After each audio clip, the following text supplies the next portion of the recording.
Oui, c'est ça le problème, c'est que vous ne pouvez pas vous dire leader du monde libre, tenir des discours sur toutes les tribunes du monde, défendre une idée de la démocratie, de l'humanisme, de l'universalisme contre les barbaries, et c'est-à-dire d'une manière concrète, d'une manière, j'allais dire, physique, je veux dire, le monde occidental est en danger. Et offrir ce spectacle-là, à un an des élections, à un moment où ça va être encore plus sanglant, eh bien moi, ça m'inquiète pour notre avenir à nous tous. Oui. Monsieur le secrétaire général, dans quel monde vivez-vous? Ce n'est définitivement pas notre monde. Ce massacre restera dans l'histoire comme encore plus violent que ceux de l'État islamique. Le Hamas, c'est les nouveaux nazis. Et tout comme le monde civilisé s'est uni pour vaincre les nazis, tout comme le monde civilisé s'est uni pour vaincre l'État islamique, le monde civilisé doit s'unir derrière Israël pour vaincre le Hamas.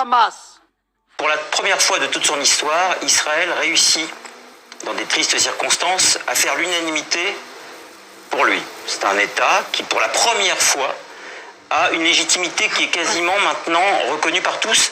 Et c'est la seule bonne nouvelle de cette tragédie d'ailleurs, et je mets des milliers de guillemets à bonne nouvelle, c'est que pour la première fois, la légitimité d'Israël est à la fois universelle et irréversible.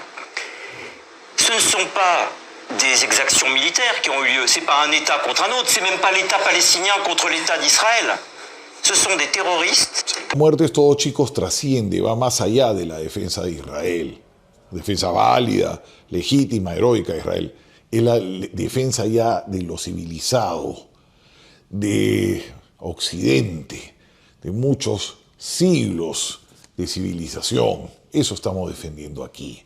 Cría cuervos y te sacarán los ojos. Dicen que el cuervo es un ave muy inteligente, pero malosa, porque jamás creció cobijado por Israel.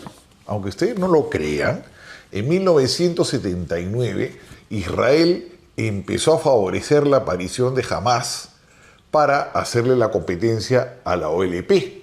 En el año 84 ya le encontraron armas a Hamas. Y aún así Israel dijo, no, son nuestros aliados, son religiosos, pelean contra la OLP que es marxista, que es laica, no hicieron caso, hasta que el año 89 mataron 2 soldados israelíes. Y ahí se dieron cuenta que habían creado un monstruo. Y Israel contigo, 100% Israel. Vamos Israel. Apoyemos Israel.